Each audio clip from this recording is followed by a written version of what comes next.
સુઈગામ તાલુકાની તમામ આંગણવાડી બંધ કરી આંગણવાડી કાર્યકર અને તેડાગર બહેનોએ પ્રાંત કચેરીએ આવેદનપત્ર આપ્યું।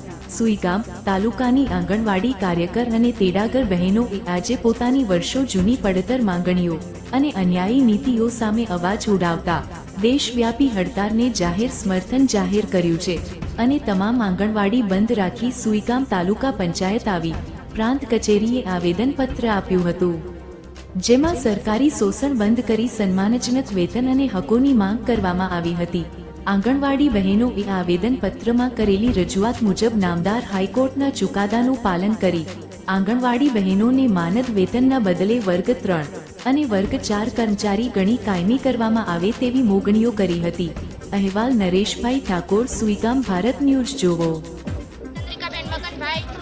આંગણવાડી કેન્દ્ર સોનેત 2 આજે સુઈગામની અંદર તારીખ 23/2/2026 ના રોજ અમે તમામ આંગણવાડી કાર્યકરો બહેનો આવેદનપત્ર સાહેબશ્રીને આપવા આવ્યા હતા અને અમારી માંગણી છે એ સ્વીકારવા માટે સાહેબને અરજી આવેદનપત્ર આપ્યું છે અને જ્યાં સુધી અમારી માંગણી પૂરી નહીં થાય ત્યાં સુધી અમે ચોક્કસ હડતાલ ઉપર ઉતરીશું અને સરકારી કર્મચારી જાહેર કરે અને હાઈકોર્ટના ચુકાદાનું અમલીકરણ આવે તેવી અમારી નમ્ર અપીલ છે।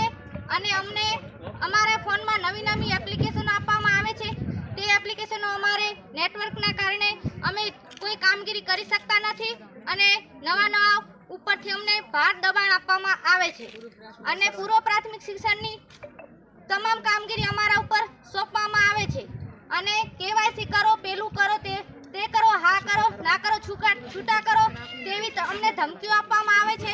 પગાર કાપીશું તેવી પણ અમને ધમકીઓ આપવામાં આવે છે।